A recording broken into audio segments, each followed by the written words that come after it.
O frio da madrugada de janeiro cortava como uma faca entre os paralelepípedos do beco, quando Valentina Orozco Iriarte caiu de joelhos sobre a pedra úmida, com as mãos abertas contra o muro e o hálito convertido em nuvem branca diante dos lábios trêmulos. Tinha 21 anos, o ventre redondo de 8 meses de vida e nenhum lugar no mundo para onde ir.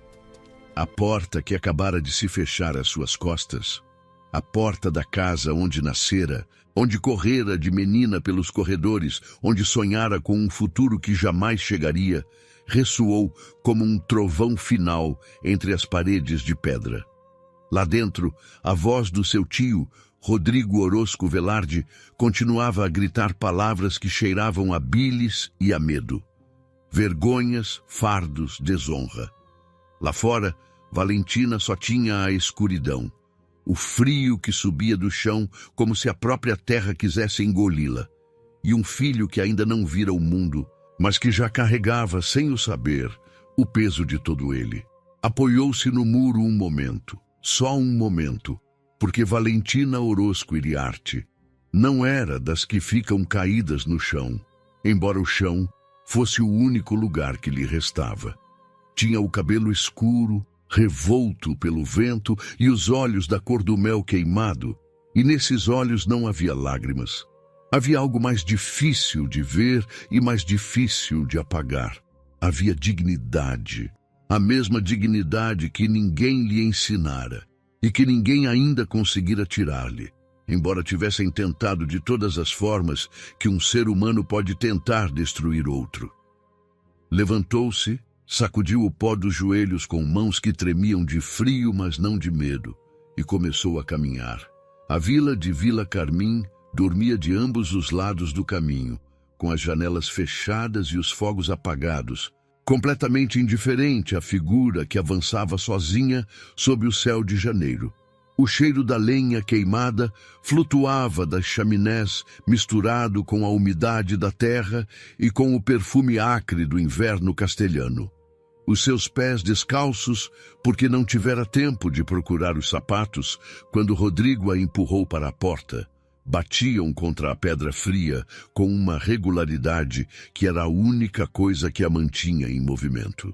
Segurava o ventre com ambas as mãos, como se quisesse dizer ao filho que ainda não havia nascido: "Aqui estou, não vou cair, aguenta mais um pouco." E sussurrava-lhe coisas, palavras pequenas, sem sentido completo, só para que ele soubesse que havia uma voz, que não estava sozinho. Caminhou.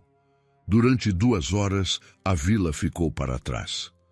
O caminho tornou-se mais estreito entre os pinhais, com o vento a soprar entre os ramos, como um animal que ronda e não se mostra. E quando as suas forças se esgotaram, quando as pernas deixaram de obedecer e o frio penetrou até os ossos, com uma crueldade que já não era apenas a do inverno, mas também a de tudo o que acontecera, deteve-se diante dela, meio afundada entre as silvas do caminho. Havia uma capela abandonada.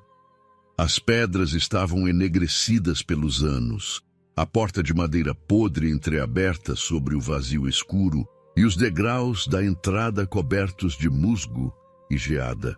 Valentina sentou-se no degrau mais alto, encostou as costas contra a moldura de pedra, fechou os olhos e nesse momento pensou, pela primeira vez em anos, que talvez o mundo não tivesse lugar para ela.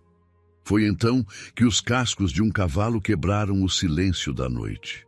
O som chegou primeiro, como algo distante e sonhado, mas foi se tornando mais concreto, mais real, mais próximo, até que o resplendor de uma lâmpada de montar apareceu, dobrando a curva do caminho. O cavalo era grande, de cor preta, tão profunda que quase se confundia com a escuridão. E sobre ele vinha um homem que não parecia pertencer àquele momento, alto, com as costas retas de quem nunca precisou de se curvar para que o ouvissem, envolto num casaco escuro de pano grosso. Valentina não se moveu, não tinha forças para se mover. E além disso, havia algo nela. essa dignidade que ninguém lhe ensinara, que a impedia de pedir socorro. Ficou exatamente como estava, sentada nos degraus da capela abandonada, com o ventre enorme e os pés descalços sobre a pedra gelada, olhando o homem que se aproximava, sem saber ainda que esse encontro mudaria tudo, que tudo o que fora quebrado, tudo o que fora roubado, tudo o que tinham tentado apagar nela, estava prestes a encontrar o seu primeiro rescoldo de calor verdadeiro. Esta é uma história que te fará sentir que o amor mais real não chega quando tudo está bem, mas quando tudo está quebrado. Fica comigo, porque o que está prestes a acontecer mudará para sempre o que acreditas saber sobre o abandono, a dignidade e a força silenciosa de uma mulher que nunca deixou de merecer ser amada. Valentina nascera em Vila Carmim há 21 anos. Filha única de Dom Emílio Orosco Fuentes, administrador de propriedades, de caráter bondoso e mãos calejadas, de trabalho honesto, e de Dona Lucia Iriarte de Orosco, mulher de voz suave como a água de nascente e olhos negros que sabiam consolar sem dizer uma única palavra. Aquela casa pequena na Rua dos Mirtos cheirava a canela e a pão acabado de fazer, e Valentina crescera nela com a certeza absoluta, como só a têm as crianças felizes, de que o mundo era um lugar onde as pessoas cuidam umas das outras. Essa certeza durou até aos 12 anos, quando Dom Emílio morreu de febres numa semana, sem aviso, sem despedida longa, sem mais preâmbulo que uma febre que não cedeu e uns lábios que se arrefeceram numa madrugada de outubro. Valentina segurou a mão da sua mãe no enterro e não chorou. Não porque não quisesse, mas porque compreendeu, com aquela maturidade estranha que algumas crianças adquirem diante da grande dor, que a sua mãe precisava que alguém se mantivesse de pé. Dona Lucia não sobreviveu muito tempo à ausência de Dom Emílio. Foi se apagando devagar, como se apaga uma vela quando o vento é suave, mas constante, e 2 anos depois do seu marido, seguiu-o, deixando Valentina, de 14 anos, sob a tutela de Rodrigo Orosco Velarde, irmão do pai. Rodrigo era um homem de boca pequena e olhos que estavam sempre a calcular o preço das coisas, o benefício das pessoas, o peso exato do que podia tirar de cada situação. Nunca quisera Valentina, nem sequer fingira querê-la com a cortesia mínima que se dá aos animais domésticos. Tolerava-a com a mesma expressão com que se tolera uma dívida pendente, resfolegando, esperando que alguém viesse cobrá-la algum dia. Quando Valentina completou 19 anos, esse dia chegou. Rodrigo Orosco Velarde entregou-a em casamento a Dom Heriberto Casas Villanueva, comerciante viúvo de 60 anos, amargo como a resina de pinho verde, com 3 filhos adultos que a olhavam desde o primeiro dia com aquela hostilidade calculada de quem decidiu de antemão que alguém é seu inimigo. O maior deles, Augusto Casas, era um homem de compleição pesada, olhar de lama e mãos largas que cheiravam a tabaco barato.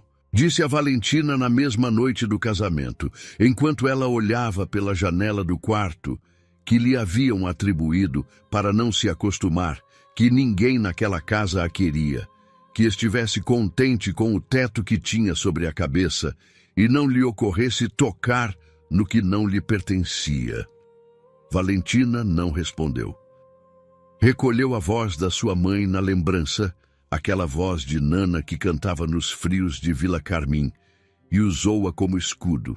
Viveu naquela casa como vivem os que não têm direito a ocupar espaço, em silêncio, sem incomodar, ajudando onde podia, aprendendo a tornar-se invisível, sem perder o fio delgado, mas resistente que a conectava com quem era.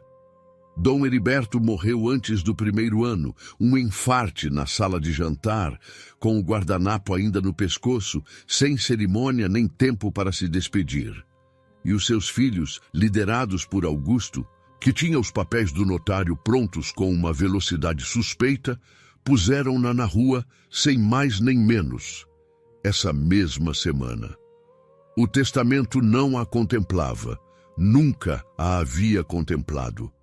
Valentina soube então que fora entregue, utilizada como peça num jogo que não era o seu, e de volta ao ponto de partida, sem que ninguém sentisse a mínima vergonha por isso, regressou à Vila Carmim com a roupa do corpo, com o pó do caminho nos sapatos e com um segredo que começava a crescer no seu ventre. Rodrigo demorou 3 dias a descobri-lo. No dia em que soube, chamou-a à sala onde tinha a secretária e a mesa com os papéis, e sem se levantar do cadeirão, sem sequer olhá-la nos olhos de todo, pronunciou as palavras que Valentina recordaria o resto da sua vida, não pela dor que causaram, mas pelo que lhe revelaram sobre quem ele era. Chamou-a desonra, chamou-a fardo inaceitável, chamou-a escândalo que não estava disposto a tolerar sob o seu teto. E naquela madrugada de janeiro, sem testemunhas, sem que ninguém da vila levantasse a voz em sua defesa, atirou-a para a rua com o mesmo gesto com que um homem desesperançado atira um papel que já não lhe serve. A vila inteira olhou para o outro lado, e Valentina, nos degraus daquela capela abandonada, fechou os olhos e esperou sem saber o que até que chegaram os cascos do cavalo, até que apareceu Dom Alejandro Montserrat de Alcázar, 4º Duque de... Antes de continuar, quero parar um momento para te falar diretamente. Porque se estás aqui a ouvir esta história, é porque algo em ti reconheceu algo em Valentina. Talvez não tenha sido uma capela abandonada em janeiro. Talvez tenha sido um quarto sozinho, uma chamada que não chegou, uma porta que se fechou quando mais precisavas dela. Mas a sensação de ser o último na lista de alguém, de carregar sozinha com o que deveria ter sido repartido entre muitos, essa sensação é conhecida por mais gente do que se atreve a confessar. E, no entanto, aqui estás, seguindo em frente tal como Valentina. Isso torna-te mais corajoso do que acreditas. Fica comigo até ao final desta história, porque o que Valentina e o Duque vão construir juntos não é apenas um amor, é a prova de que a vida pode devolver-te tudo o que te foi roubado das formas mais inesperadas e nos momentos em que menos o imaginas. Conta-me nos comentários de que canto do mundo me estás a acompanhar esta noite. E se ainda não fazes parte deste canal, subscreve agora, ativa a campainha porque cada semana trago uma história nova que está à espera de te encontrar. Obrigado por estares aqui de verdade. Dom Alejandro Montserrat de Alcázar tinha 42 anos e o porte quieto e grave de um homem. Um homem que nunca precisara de levantar a voz para se fazer entender. Os olhos cinzentos da cor do aço velho, a mandíbula marcada pela sombra de quem não dorme bem, o cabelo escuro já tocado pelas primeiras mechas prateadas nas têmporas. Governava as suas terras com justiça fria e eficiente. Impartia justiça aos seus arrendatários sem favoritismos nem crueldades. E vivia no Palácio de Valdecruzes, esse edifício de pedra castelhana com 4 torres e jardins que ninguém cuidava já de todo, com uma solidão tão perfeitamente construída que às vezes ele próprio se esquecia de que estava sozinho, que era diferente. 9 anos atrás, Catalina, sua esposa, morrera no parto do seu único filho. O menino também não sobreviveu. 2 mortes numa noite de primavera, com as lilazes do jardim em flor, e o médico com as mãos manchadas e o olhar que dizia tudo o que não podia dizer em voz alta. Desde então, Alejandro construíra a sua vida com a precisão de um engenheiro que levanta muros onde antes havia janelas, sem sentimentalismos, sem fendas por onde pudesse entrar nada que doesse, sem. Administrava o seu ducado, supervisionava as colheitas, Assistia às reuniões do Conselho Provincial e, de noite, lia na biblioteca com uma vela que nunca chegava a consumir-se inteira porque adormecia no cadeirão antes que a cera caísse. Não estava quebrado, dizia a si mesmo, estava terminado, completo na sua própria austeridade. Mas naquela noite de janeiro não conseguia dormir. Nunca conseguia quando se aproximava o aniversário. Mandou selar o cavalo pouco depois da meia-noite, sem dizer a ninguém para onde ia, porque não ia para lado nenhum concreto. Ia cansar a mente, que era a única forma que conhecia de domesticar as lembranças quando se tornavam demasiado ruidosas. Saiu pelo caminho do norte, o que ladeia os Pinhais e leva à Vila Carmim, sem nenhum propósito específico, deixando que o frio lhe afiasse os pensamentos até os tornar pequenos e manejáveis. E então dobrou a curva do caminho e a viu. Uma figura encurvada nos degraus de pedra da Capela Velha, o ventre enorme, o vestido fino, completamente inadequado para o frio, os pés descalços sobre o musgo gelado. Por um instante, o instinto de um homem que aprendera a não se envolver no que não lhe dizia respeito, disse-lhe para seguir em frente, que os problemas alheios não eram assunto seu, que no caminho real havia muitas desgraças e não podia carregar com todas. Mas então Valentina levantou a cabeça e o olhou. Alejandro não soube exatamente o que o deteve. Não eram os olhos escuros e enormes, embora fossem extraordinários. Não era a beleza do rosto, embora estivesse lá, sem adornos e sem coqueteria. Era outra coisa, mais difícil de nomear. No olhar daquela mulher não havia nem súplica nem desmoronamento. Havia algo que há muito tempo não via nos olhos de. Havia dignidade sem pretensão, uma inteireza que não pedia nada, que só estava a sobreviver em silêncio com tudo o que lhe restava, como uma árvore que continua de pé no inverno sem que ninguém a aplauda por isso. Alejandro sentiu algo que não sentia há muito tempo. Sentiu-se interpelado, não como duque, não como proprietário de terras, não como figura de autoridade, mas como ser humano. Desmontou do cavalo, tirou o seu casaco de pano grosso sem dizer uma palavra e colocou-o sobre os ombros de Valentina com a mesma simplicidade e a mesma irreversibilidade com que se cumpre algo que sempre esteve destinado a acontecer. Ela olhou-o um momento e depois disse com uma voz que guardara o calor de muitas horas sem poder usá-lo: "Obrigado." Só isso, sem servilismo, sem choro, sem o desmoronamento que teria qualquer pessoa nessa situação, só obrigado. Como se reconhecesse o gesto na sua exata dimensão, sem o engrandecer nem o diminuir.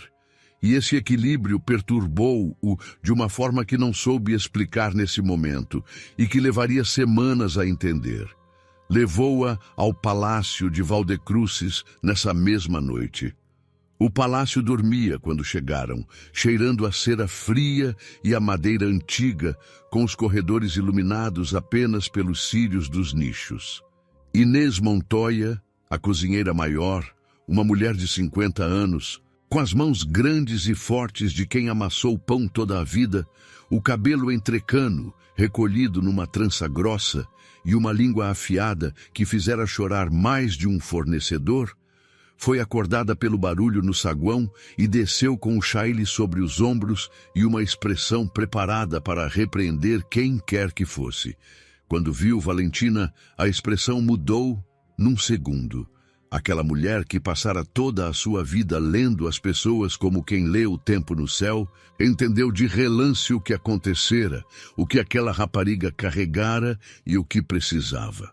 Não fez perguntas. Tomou Valentina pelo braço com aquela firmeza suave de quem sabe exatamente o que fazer e levou-a para a cozinha, onde acendeu o fogo e pôs água a aquecer. Dom Alejandro atribuiu-lhe um quarto na ala sul, o que dava para o jardim e recebia o sol da tarde. com uma cama de lençóis limpos e uma lareira que Inês acendeu nessa mesma noite com carvão e 2 ramos de alecrim para que o cheiro espantasse os maus sonhos. Disse-lhe, parando na soleira com o casaco ainda no braço, que podia ficar até que o menino nascesse e encontrasse para onde ir.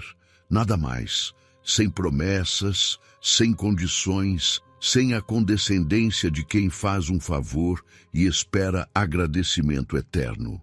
Valentina olhou-o da cama, com as bochechas já coloridas pelo calor do fogo, e disse-lhe que era uma pessoa generosa. Não o disse com adulação. Disse-o como um facto observado, com a mesma neutralidade com que se descreve a cor do céu. E Alejandro, que não sabia o que fazer com isso, partiu sem responder.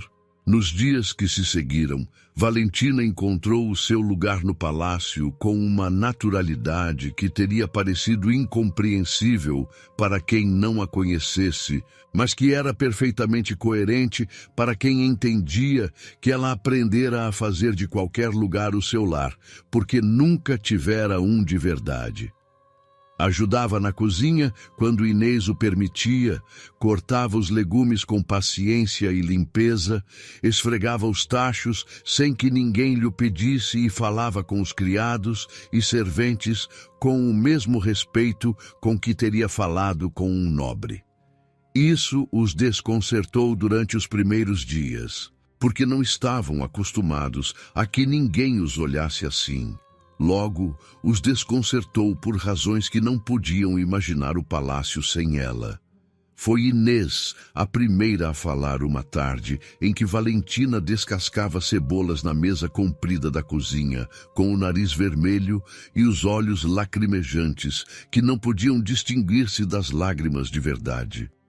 A cozinheira deixou a panela e sentou-se à sua frente com os cotovelos apoiados na madeira.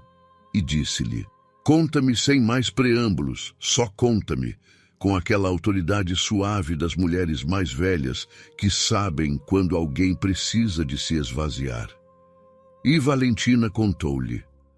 Contou-lhe do seu pai, da sua mãe, de Rodrigo, do casamento com Heriberto, que não fora nada mais que uma entrega, de Augusto e os seus papéis prontos, do regresso à Vila Carmim e daquela madrugada de janeiro. Inês ouviu tudo sem interromper, com os olhos que se iam tornando mais duros à medida que a história avançava. Quando Valentina terminou, a cozinheira bateu na mesa uma vez com a palma aberta, como se selasse um julgamento. "Canalhas todos!" disse.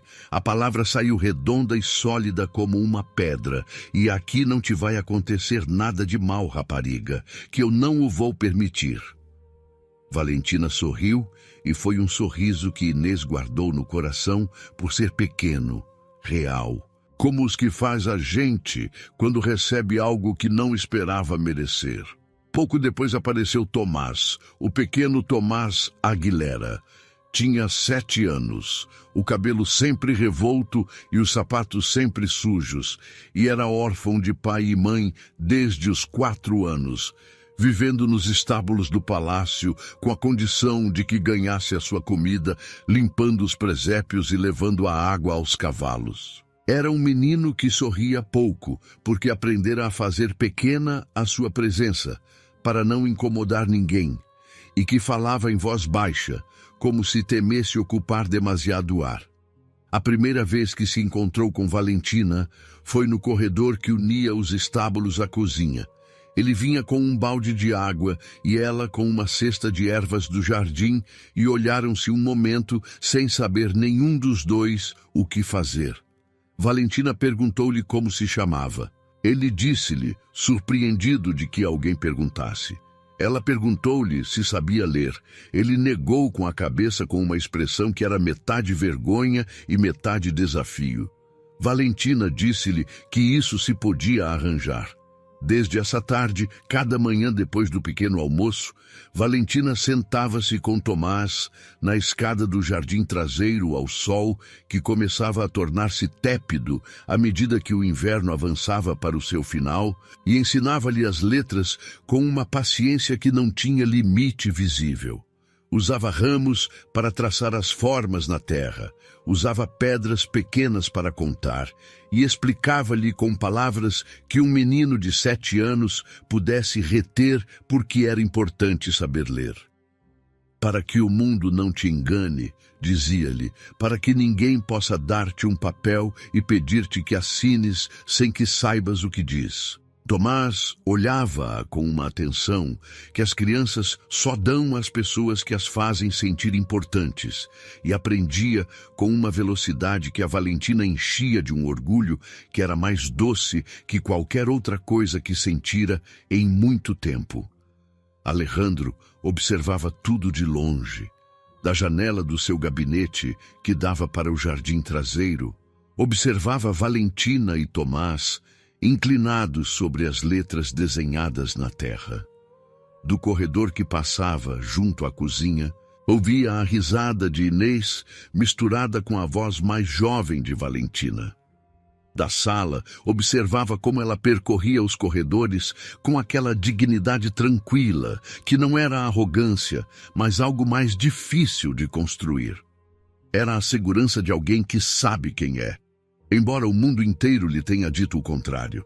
E cada vez que ela o olhava a ele com esses olhos escuros, diretos, sem o olhar baixo da deferência calculada, nem o olhar de cima do flerte, Alejandro sentia algo que não sabia como manejar, porque há muito tempo que não precisava de manejar nada parecido. O ponto de ruptura chegou uma tarde de fevereiro, quando ele a encontrou na biblioteca. A biblioteca de Valdecruzes era uma sala comprida, com estantes até ao teto, cadeirões de couro escuro e o cheiro acumulado de papel velho e cera de velas. Uma sala que ninguém usara desde a morte de Catalina, porque Alejandro fechara a porta mentalmente, embora não com chave. Valentina a encontrara por acidente seguindo Tomás, que perseguia um gato, e desde então ia lá às tardes, quando Tomás dormia a sesta e o palácio se aquietava.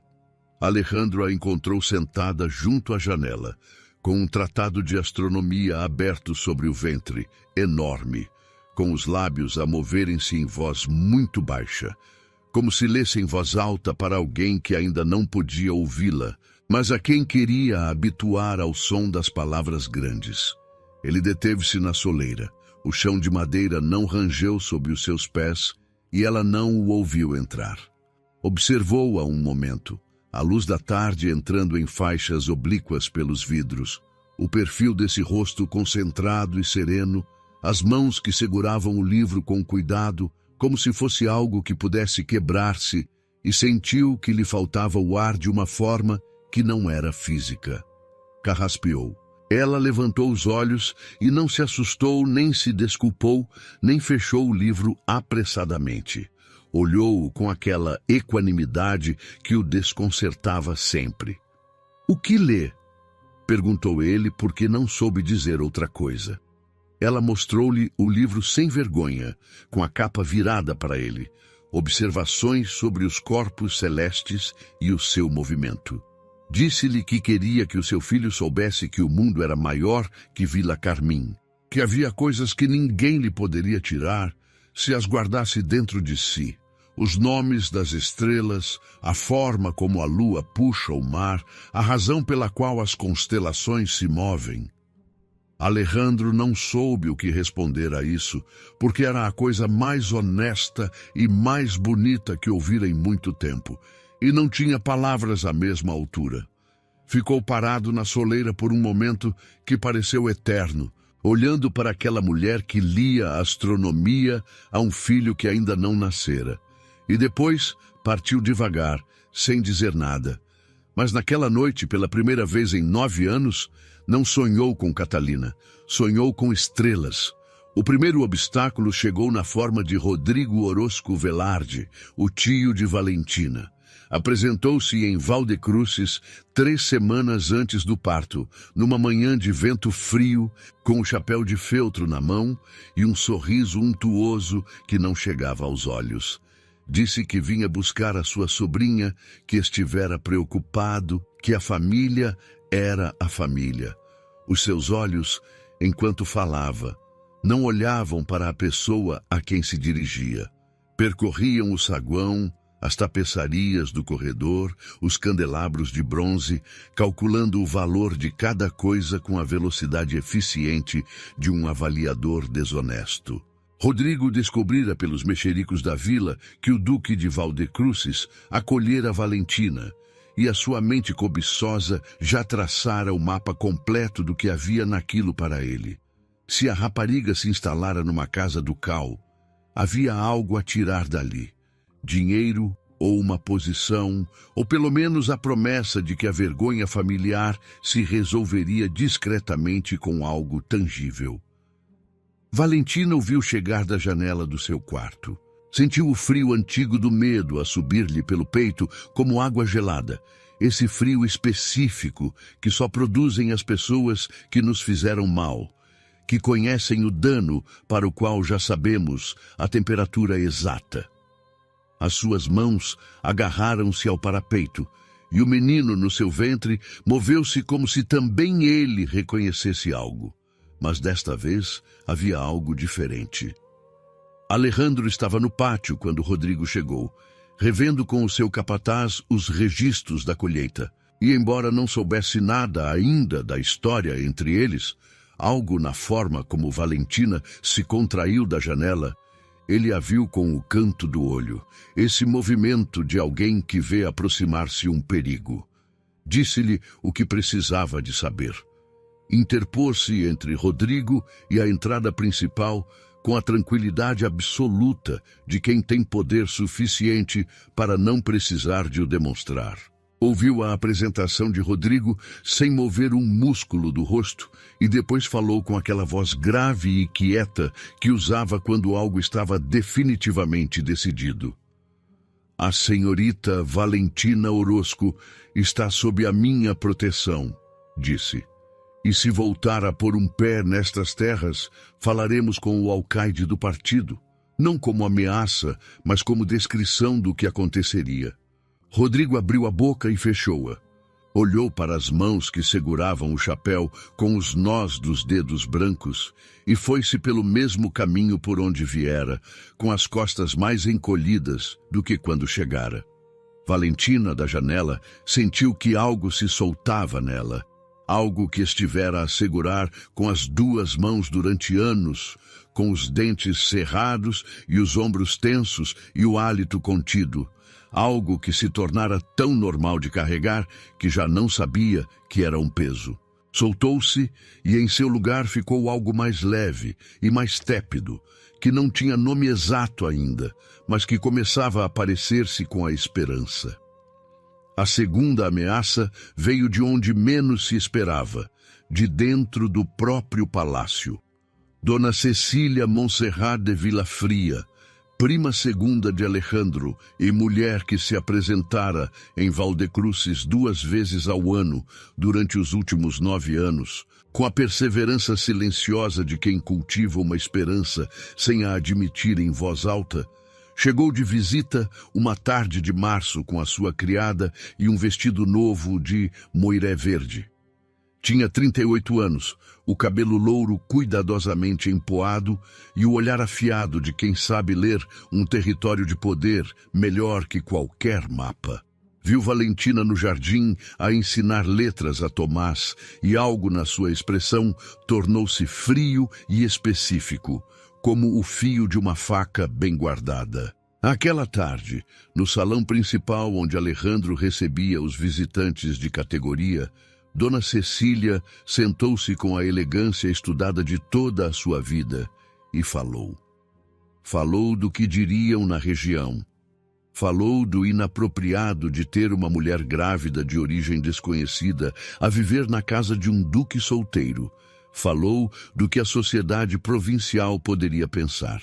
Cada frase era um seixo lançado com precisão, e a imagem que construíam juntas era a de Valentina, como problema, como perigo para a reputação de Alejandro, como peça que não encaixava na ordem correta das coisas.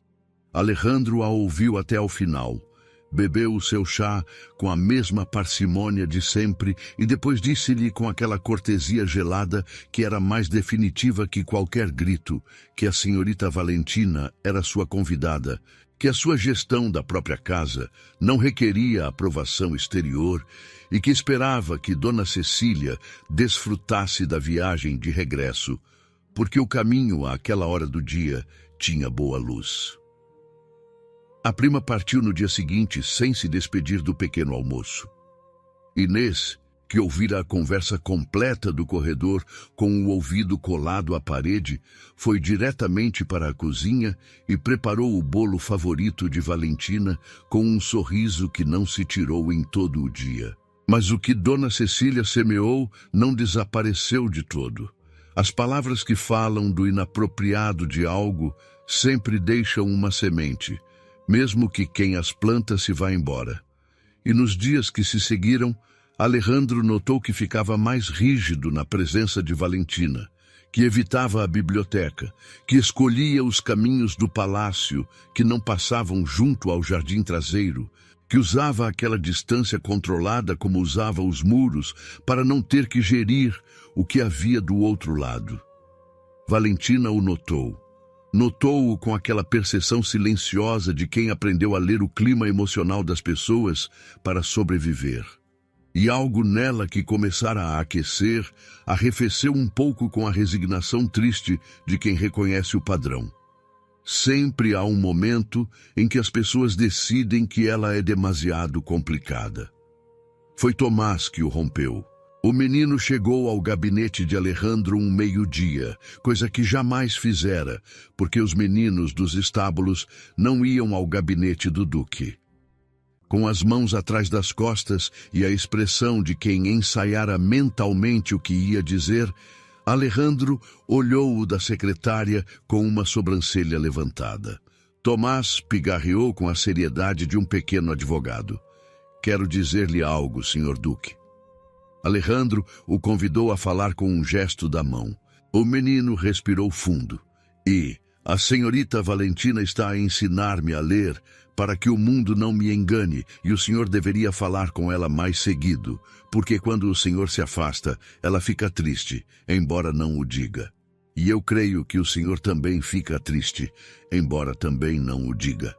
Dito isto, Tomás girou sobre os calcanhares e saiu do gabinete com a dignidade de quem cumprira uma missão importante. Alejandro ficou imóvel atrás da secretária por um tempo que não soube medir.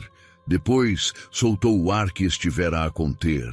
Levantou-se do cadeirão e foi procurá-la. Encontrou-a no jardim traseiro, sentada no banco de pedra, sob a pereira desfolhada, com o ventre enorme e o livro de astronomia fechado sobre os joelhos, olhando o céu que aquela tarde tinha a cor exata do aço antes que comece a aquecer.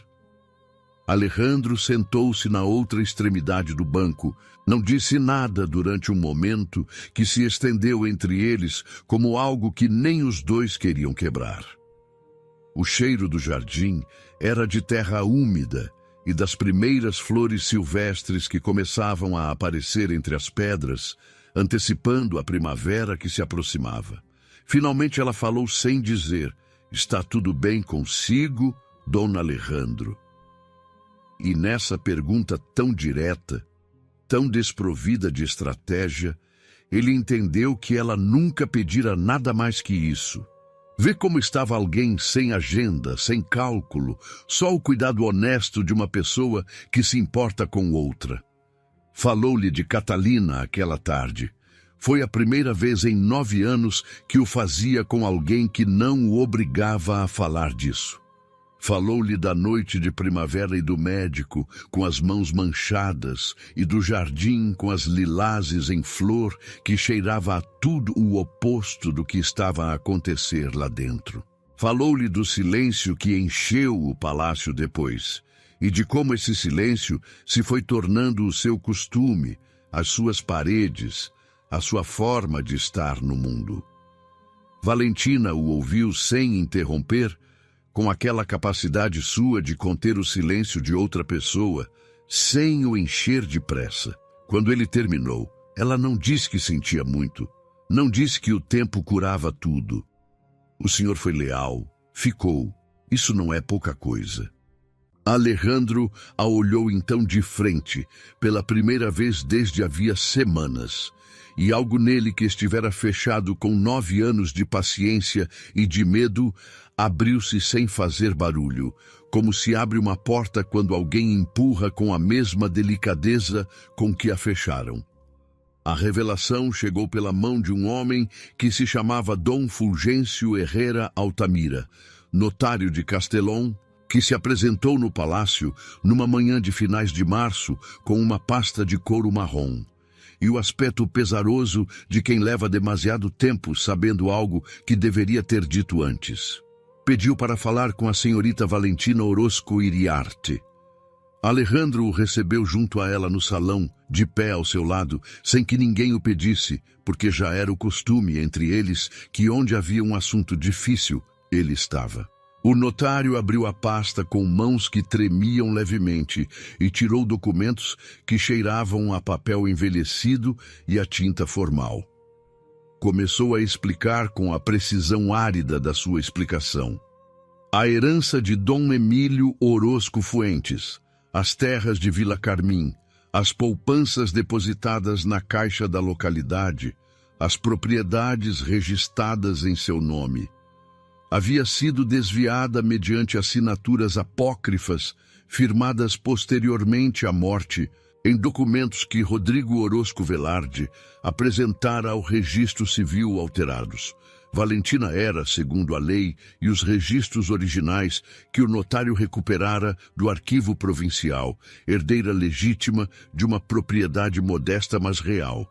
Não fora só abandonada, fora roubada com papéis, com silêncio cúmplice e com a indiferença de uma vila que olhou para o outro lado. Valentina não chorou. Quando o notário terminou de falar, soltou o ar muito devagar, como quem estivera a conter uma verdade inteira durante muito tempo, e por fim pode dizê-la sem que doa tanto.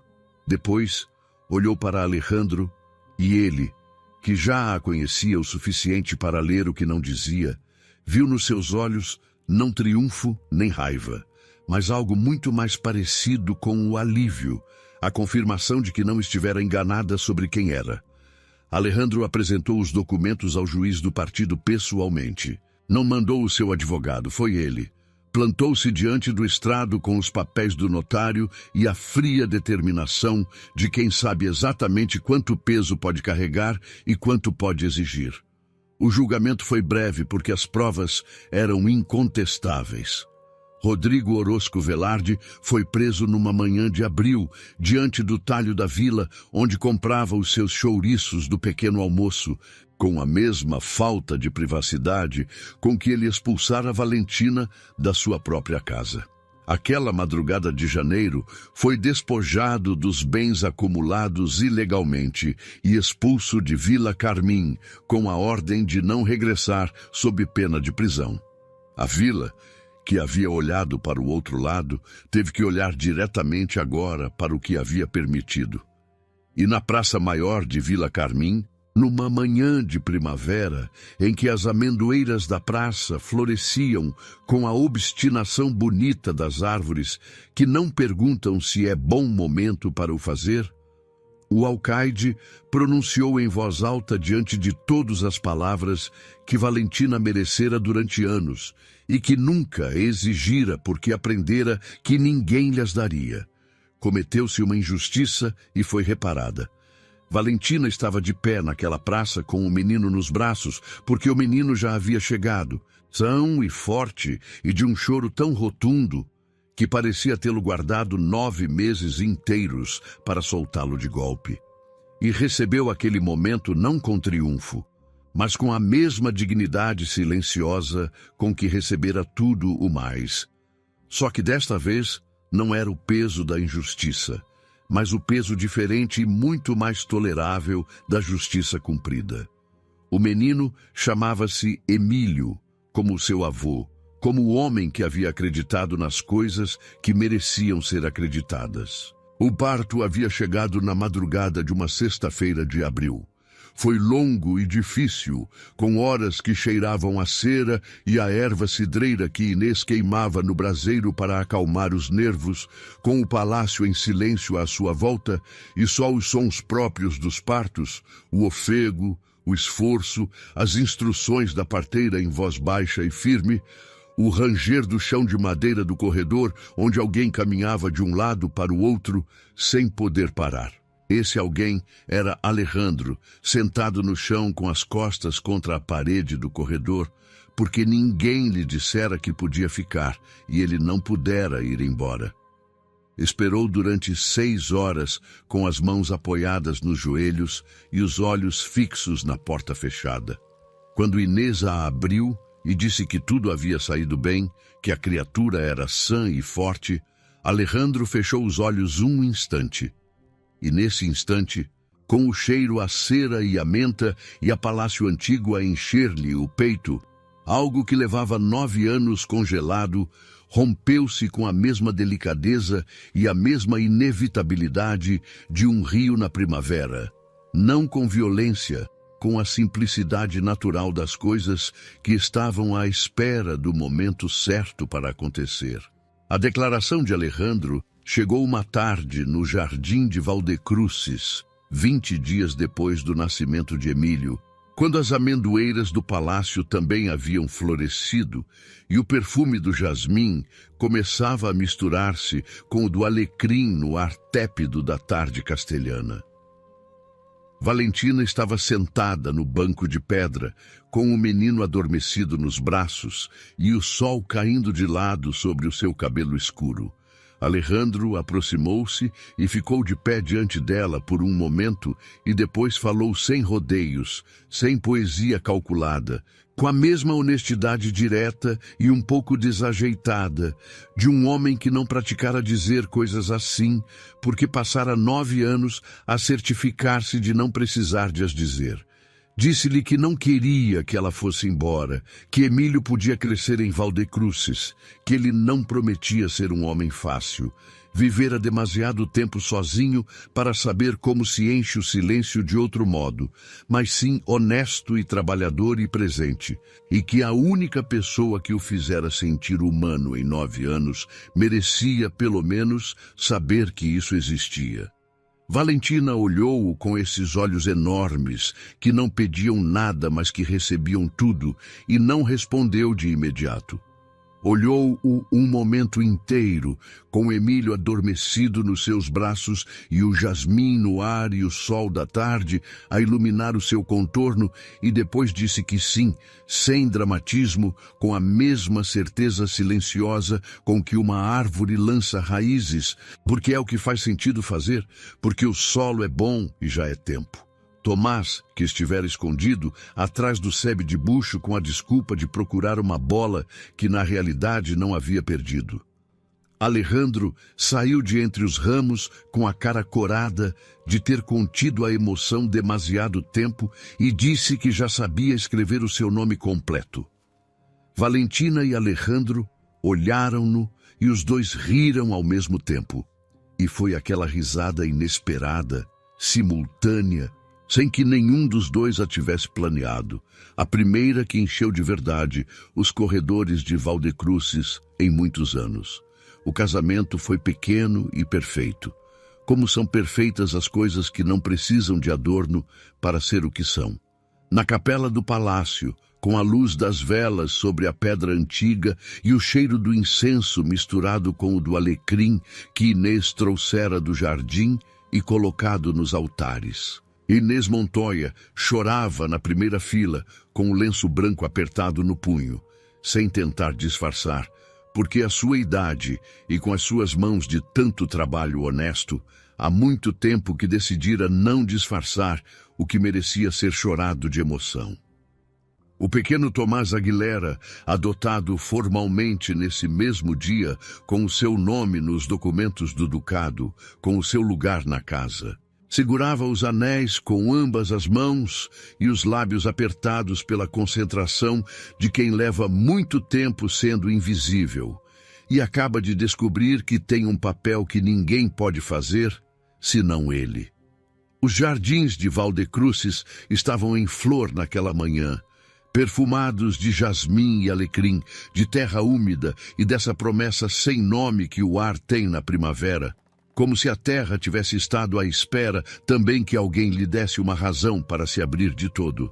Nos braços de Valentina, o pequeno Emílio dormia com os punhos cerrados e a respiração pausada de quem chegou ao mundo exatamente onde devia chegar, e que o sabe de alguma forma que os recém-nascidos sabem, antes que os adultos o esqueçam.